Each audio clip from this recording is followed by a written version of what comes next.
My name is Farouk Ibrahimpour from EIT Manufacturing.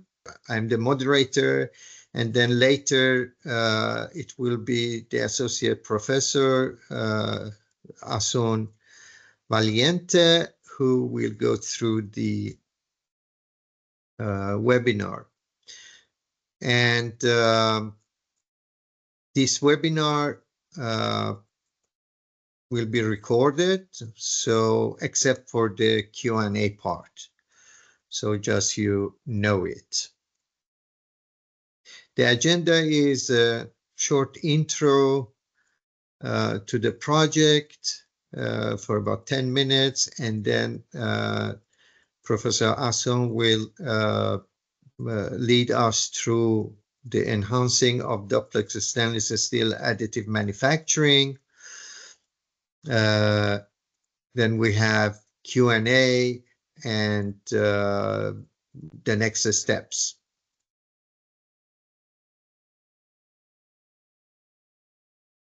So SESAM stands for Sustainable Steel Additive Manufacturing. The project started in September 2022 and will continue for 3 years until end of August 2025. The project leader is Robert Pedersen from Högskolan West University.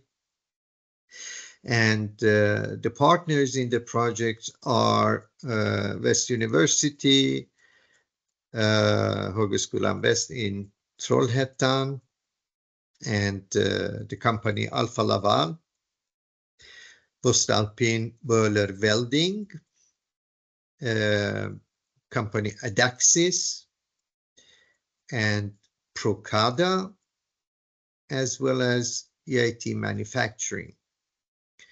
So with this, I stop sharing.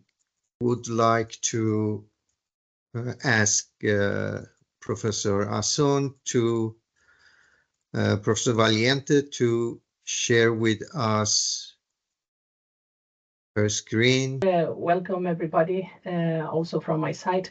Nice to have you today here in the webinar. So I will just add a few more slides for this introduction, and later on we will jump into the presentation.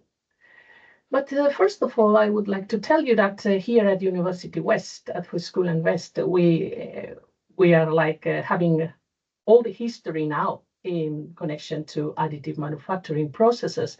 We started more than 20 years ago with DED laser beam wire processes. Here you can see in yellow all these projects that have stand on this timeline. Then around 2015, we started with powder bed fusion AM processes. Oops, sorry. And also in around 2018, we got different projects granted in connection to both, to laser beam, the DED laser beam, but also powder bed and also DED arc processes. So it has been like a long history, and here you have a bit of just a visual impression about when we started and how we have been developed. And the project today, what we will present today is in connection to DED laser beam wire. And you can see here the reason. We have a very long history with this process at our Högskolan, at our university. Probably, yeah, I'm going to lay the pointer. Great. So here you have another slide, and that's the last one in relation to the introduction. Here you can see a picture, a kind of present situation and future plans in relation to additive manufacturing here at University West. And the colors are, indicating the different funding agencies. So we have projects funded by LOVA, also the European Union, and the Knowledge Foundation, Folko Stiftelsen. So we are here 2024, and everything we will present today is in connection to this SESAM project. But as you can see, we have still, some years in the pipe where we have some projects granted and some applications, planned applications for new projects. Yeah, so that's something that I just wanted to add to Farouk's introduction in relation to our history at University West in relation to additive manufacturing. So now let's move on to the presentation. And you can see here the title is Enhancing Duplex Style Steel Additive Manufacturing with DED Laser-beam Wire, Microstructural Analysis and Process Optimization. And I'm the visible face here today, but this has been the result of an amazing collaboration among companies and institutions like voestalpine, Ball & Welding, Procada, Alfa Laval, and us at University West, but also among exceptional individuals. So Peter Hackvist from Procada and Michelle Hurtig from University West, they have been driving the additive manufacturing process, DED laser-beam wire, with developing the process control and all this process part. Then Eileen Weisten and Bjorn Axelsson, they have been driving the investigation on the microstructure analysis. So it has been like, okay, you see me here today, but it's, this is the result of amazing collaboration in this project, in this SESAM project, among these different companies and people. So, okay, this is how I plan to deliver today, this presentation. And if we look into the title, it's like very clear that we need to talk about two things. First of all, we need to talk about what is, maybe some of you are very familiar, but maybe not all of you, so that you can really understand the challenges and the importance of this project. I think I need to start first telling you a bit about this process, the laser-beam wire, but also a bit about the metallurgy of this duplex style steel material. So we can start with that. Then I will tell you the challenges, a few details about the experimental way that we followed, results and conclusion. Yeah, let's move on.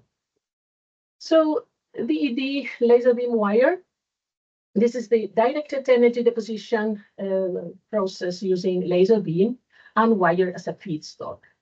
Here, what we do is that the laser beam is used to melt the feedstock wire, depositing, is deposited layer by layer to build maybe new parts. Maybe it can be used to add specific features to already existing components, or maybe it can be used for repairing. That could be another possible application. And I'm going to start now this video, so that this in total is around 15 minutes deposition of one of our cylinders here in the project. So it takes 50 minutes, but it has been nicely compressed or nicely speed up so that it only takes 11 seconds. Oh. Here you can see how in this process we have the laser light, the laser energy depositing and melting the wire and producing this component. This slight movement you see is the camera movement. It's not that the part is moving, I should say. Yeah, but that's how it is. You have witnessed how we built this component in 11 seconds. But it took this specific one, took 50 minutes. So then a bit about the duplex stainless steels. These are amazing materials. I really like, I'm a duplex lover because, these materials, what you can see here is the microstructure, the typical microstructure of a thermomechanically wrought and heat-treated plate. Then we have approximately 50-50, so 50% is austenite and 50% ferrite. Here in this microstructure, you can see the austenite like in bright and the ferrite a bit darker. So the benefit of austenite is that with the austenite, we get ductility, we get better toughness and good general corrosion properties. But with the ferrite, we get higher strength and resistance to stress corrosion cracking. So when we manage to have a good balance in between this austenite and ferrite, a good phase balance, then it's really amazing because we can get the best out of these two phases. So that is the goal. After we process the material, the goal is that we can end up in having around this 50-50 in these phases in the microstructure. So typically, there are different grades of duplex materials from lean to hyper. So from less alloy to higher alloy when we climb into this stair that I prepared here. So from lean duplex to hyper duplex, these different grades increase the alloying content, chromium, nickel, and then also their corrosion and strength also increases. I underline here in red the standard duplex because that is the one that we have used in the project, 22% chromium. So if we manage to get, these good properties obtained with this balanced microstructure, having austenite and ferrite in the structure, in the microstructure, has given us the opportunity to these materials to be broadly used in specific industries, oil and gas, petrochemical, pulp and paper, and desalination, but also as umbilicals, under sea umbilicals. So these materials combine these good mechanical properties, good strength, good ductility, and also exceptional corrosion resistance. So that's the reason why these alloys are used in this type of applications.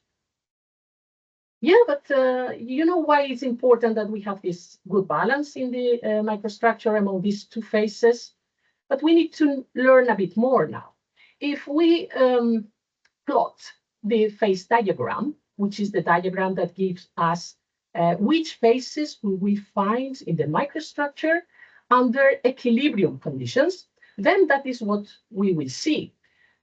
Yeah, of course, the solidification will be fully ferritic. So when we have this material molten in liquid state, if we let it cool, so it will cool down, it will be fully ferritic. But after that, austenite starts forming if there is time. If we let if diffusion is allowed, then we have this solid state transformation from ferrite to austenite. And it's normally around 1100 degrees when we can see like we have 50-50, around 50% austenite, 50% ferrite. And that's why that is the temperature that is chosen for solution annealing of these materials. So just for you to see. But, what happens afterwards? I mean, if we have the material, if we let the material cool slowly, or if we reheat the material more and more, or we have different repeatedly reheat the material, what we can have is the precipitation of undesirable phases like sigma phase. So that is just a picture for you to understand the challenges that will come now. So if we have a very, very fast cooling process, so if we drive our material very fast in the processing, like we are doing when we have this laser process, then what can happen? What can happen? So what will we find here, so that you understand the microstructure, the whitish part is austenite, and the darker part is ferrite, and the super dark parts here are nitrites. So what happens here is that there is an excessive amount of ferrite. As you can see, we didn't let the material to cool down in a slow way, and then mostly this austenite, this solid state transformation austenite process didn't happen. This reaction didn't happen, or happened at very slow amount, in a very slow amount. So then the nitrites form, which are these small and dark dots that you can see. So nitrogen plays a very important role in these materials. And what we want is that the nitrogen stays in solid solution in the microstructure. Because, you know, if we have the nitrogen forming nitrites, then the nitrogen is not helping us in the corrosion resistance.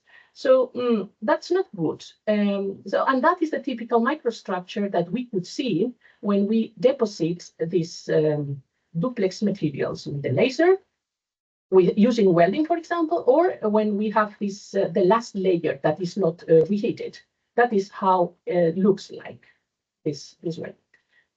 But in additive manufacturing, you know, we can also be very, you know, we are repetitively heating the material layer after layer. So the next layer heats the previous layer, and so on, so far.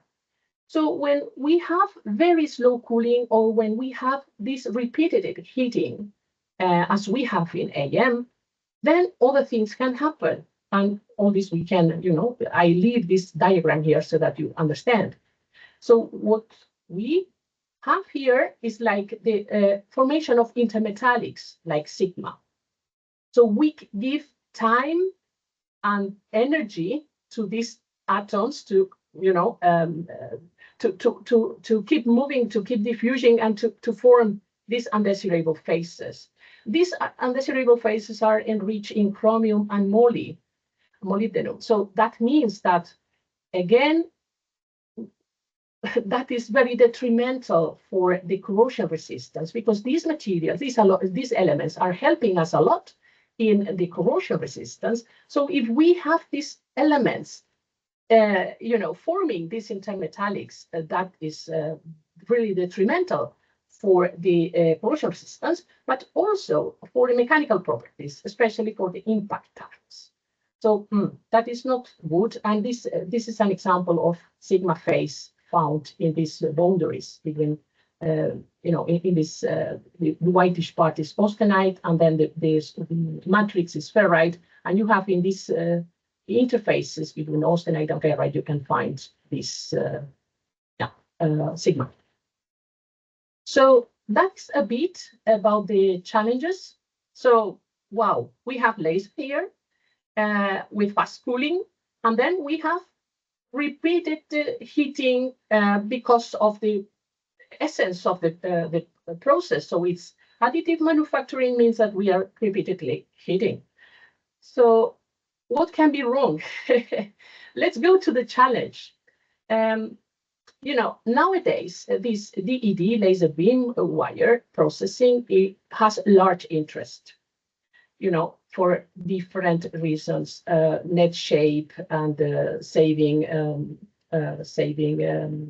or reducing lead times and so on. So it's like we see a large interest in different type of different type of applications and different companies. But now you know that you know the requirements needs to be fulfilled. Also, we need a phase balance. We need to reach the proper corrosion resistance. We need to reach good mechanical properties. So the challenge is to find the optimum parameters to minimize the defects and to tailor the microstructure and the properties. So that is the challenge, and that is what we have tried with this project. Let's see. The experimental here, you can see a picture of our specific cell we use a chamber, a gas chamber, to keep the atmosphere controlled, this argon atmosphere. Then we also use pretty resistive hot wire. So when we use this feeding stock, this wire is preheated, and we have laser optics, the wire feeder here, and industrial robot. I mean, we have a nice setup.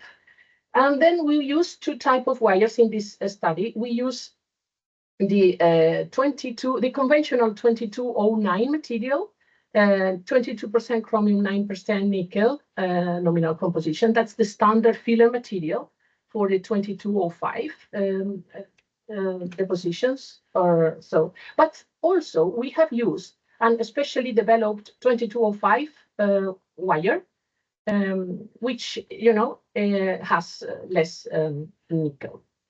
So we have tried these two different type of wires, and we have prepared 4 experiments. I will give you details, or I will ask you to focus on specific things in this big table, so that you don't get overwhelmed by all these numbers.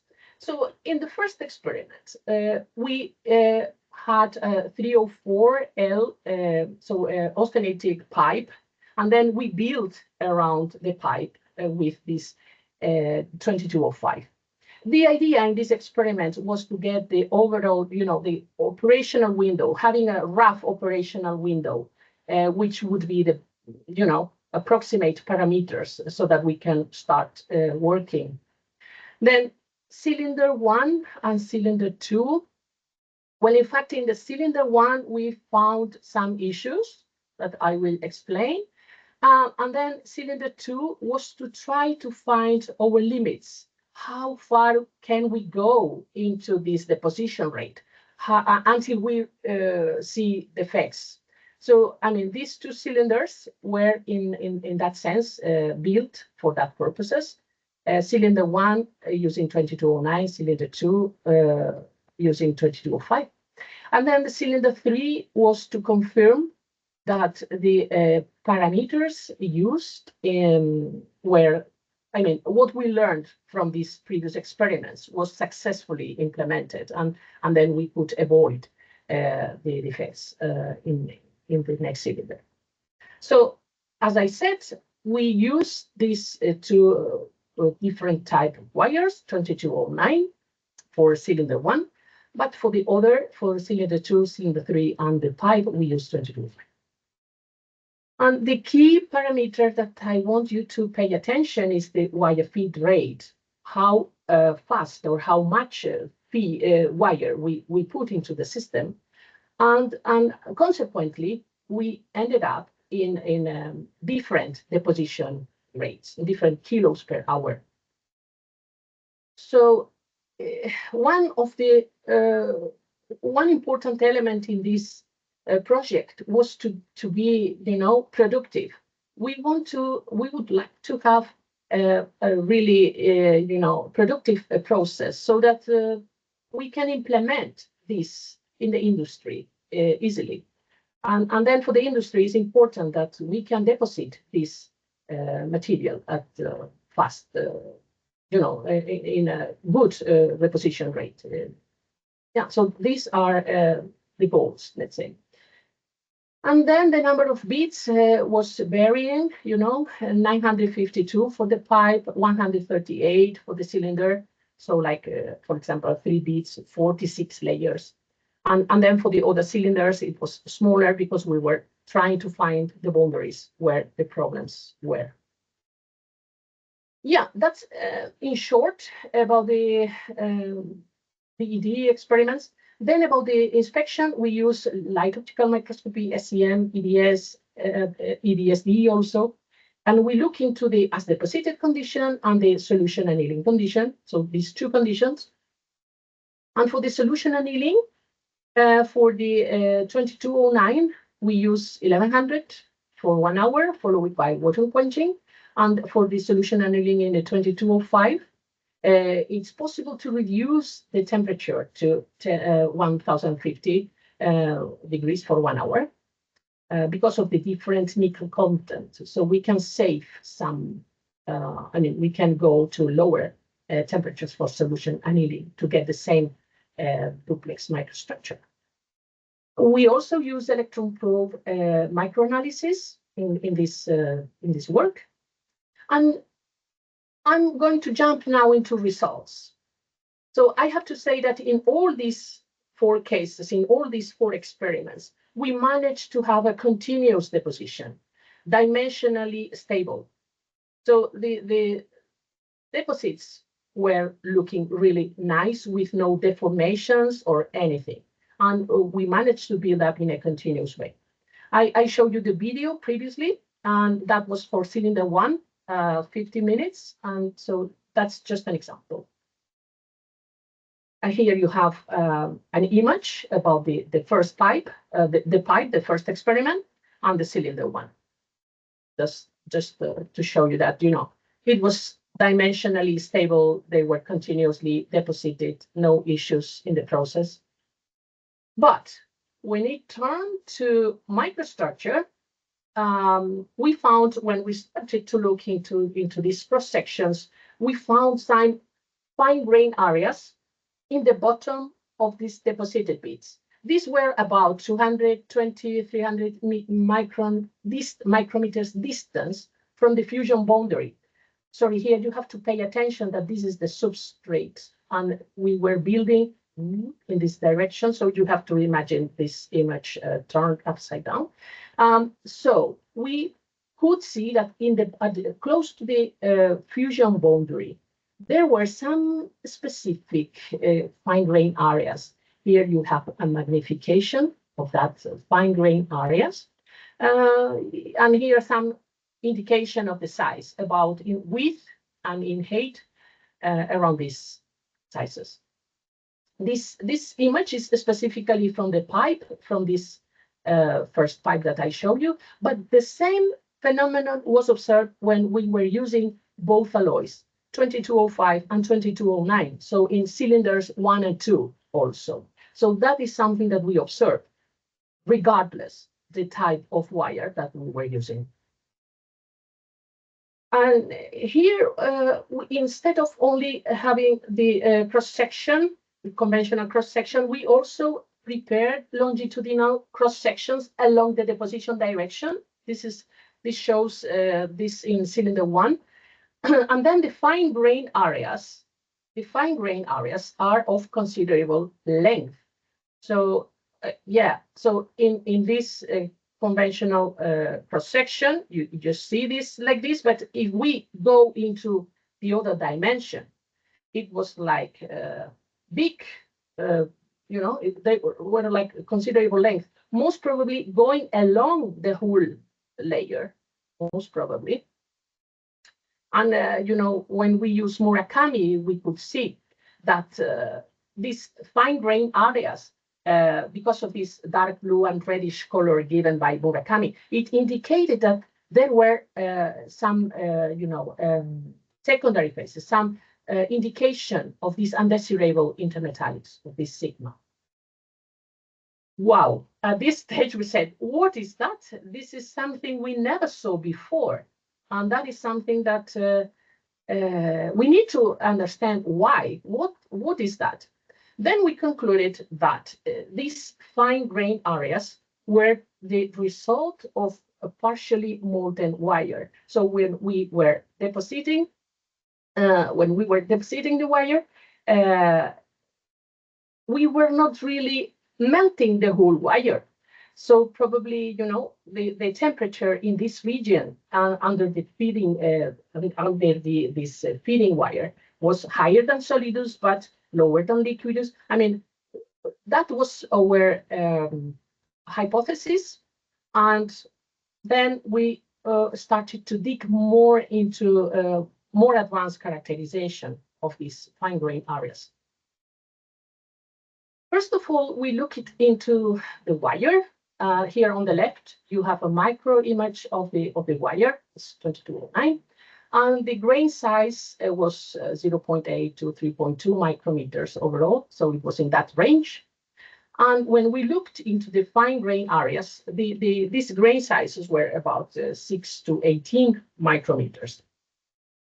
So, yeah, we feel that, okay, this makes a lot of sense that, there is a grain growth if we compare the grain size and the fine grain areas, because, this unmolten or partially molten material is surrounded by molten metal in contact, so it's in direct contact. So it makes these grains grow. So that makes sense on this side. And also when we look into more the solidification paths, yeah, we can see like the fusion line and the fully ferritic columnar solidification from the fusion line. So remember, this is upside down, so we are solidifying. So this is the fusion zone, and here we are having the grains growing in that direction. And of course, because of this deposited layer, we are reheating the previous layer, and we can see secondary austenite forming. And the initial grains are big and elongated, but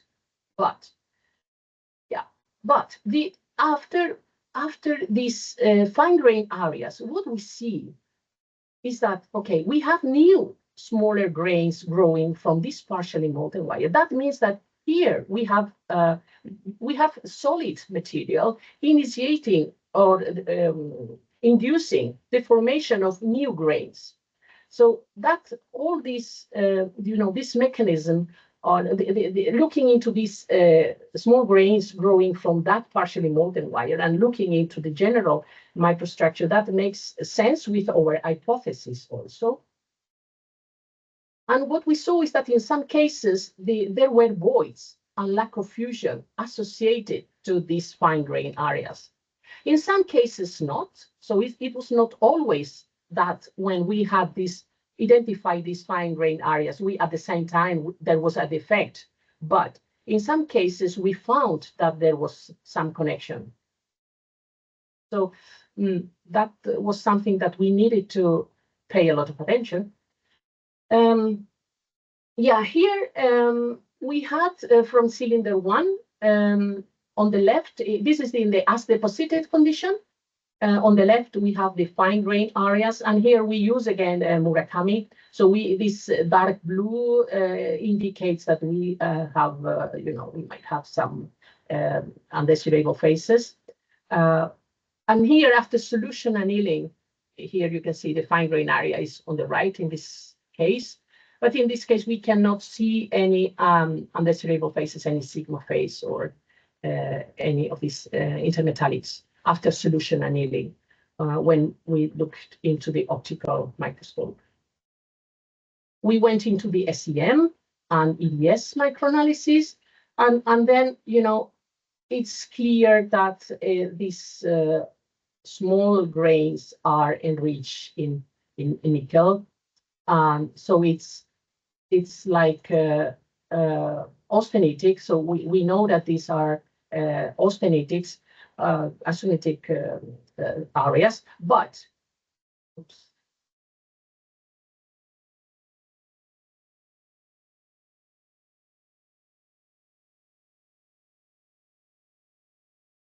Okay, but around this austenite, we found an enrichment in chromium and moly, which explains, because these undesirable phases, as I told you earlier, the sigma phase or chi phase, they are enriched in chromium and moly. So this also explains that around these fine grain areas, fine austenitic islands, we have a large number of intermetallics.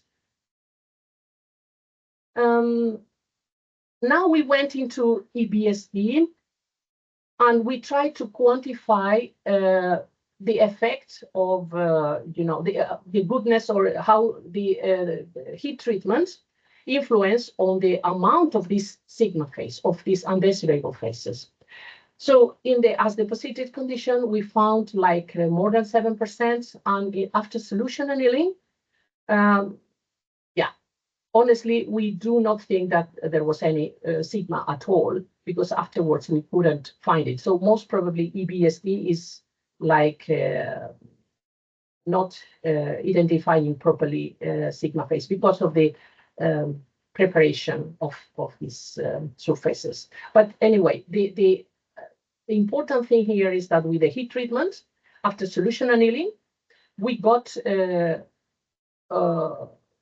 we managed to dissolve sigma phase. And for the matrix, I mean, not in these specific grain areas, but in overall in the matrix, with the after the solution annealing, of course, the duplex microstructure is more balanced, even more balanced, and the sigma is disappearing also. So it's very good to, it's necessary to go for this solution annealing treatment to, reach the best balanced microstructure and to get rid of these undesirable phases. In electron-proof microanalysis, we could, here on the left, you can see this is the backscatter electron image.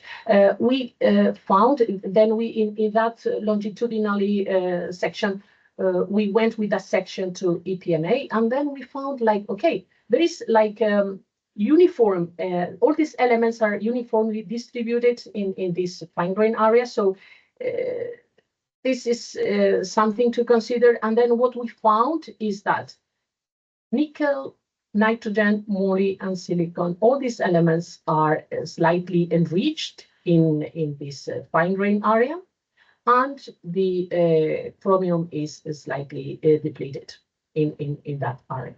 So that explains also our theory, or supports our theory, that we have partially molten wire in these fine grains.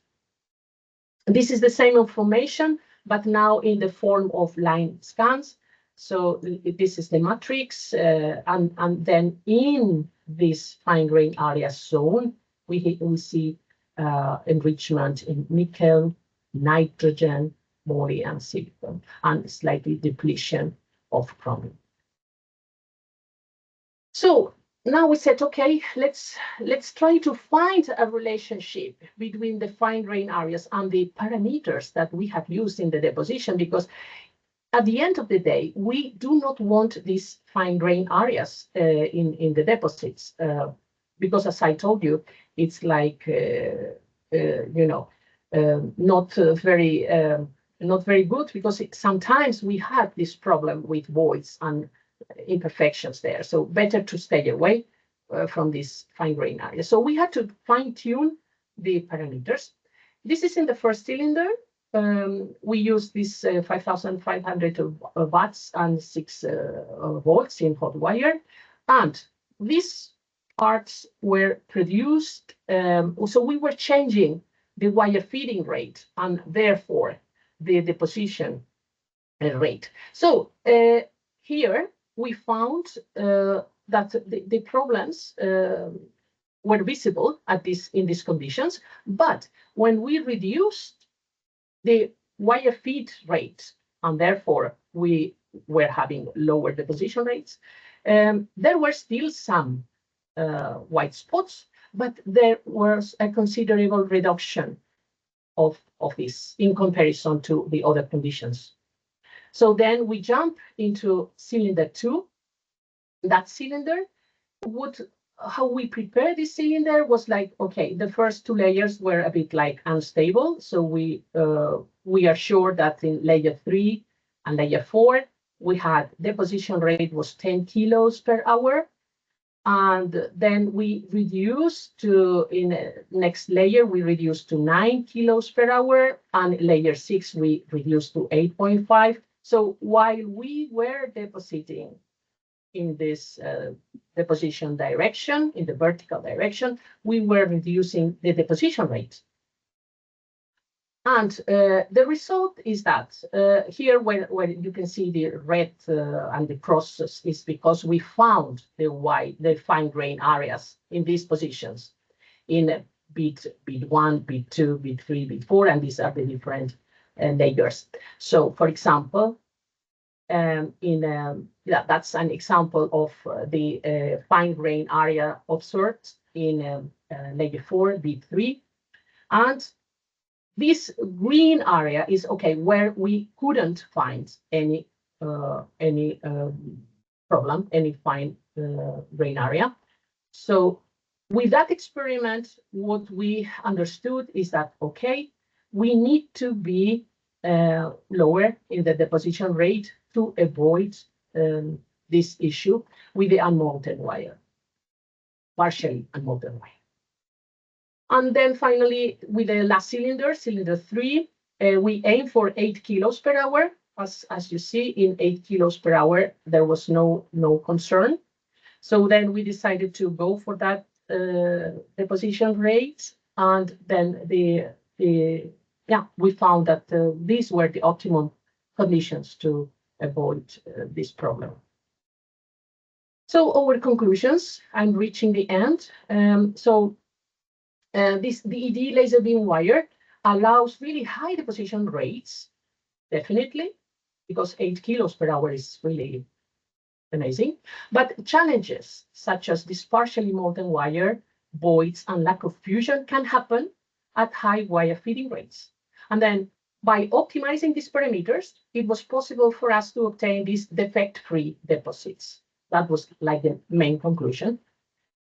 Then, of course, we know that in the process, we are heating a lot, overheating, and we never respect these 150 degrees that we respect in duplex welding. But so we are sure that the secondary phases will be there. But the solution annealing has been proved to be effective in dissolving these intermetallics and then giving an homogenized microstructure and more balanced phase distribution. That is what, as you can remember from the beginning, that is what we need to have the best properties. And the last conclusion is that, the energy savings when using 2205 wire versus 2209 are, relevant, because as we need lower solution annealing temperature, then we might save, and the treatments are for less, at least 1 hour. So it's a lot of energy that we are saving if we can go for these conditions, like using that wire and going into lower solution annealing temperatures to achieve the same results, to achieve the same microstructure. And Farouk has already mentioned about all the partners in the project. Yes, and that's what I have prepared for today, and I'm ready for the questions and answers.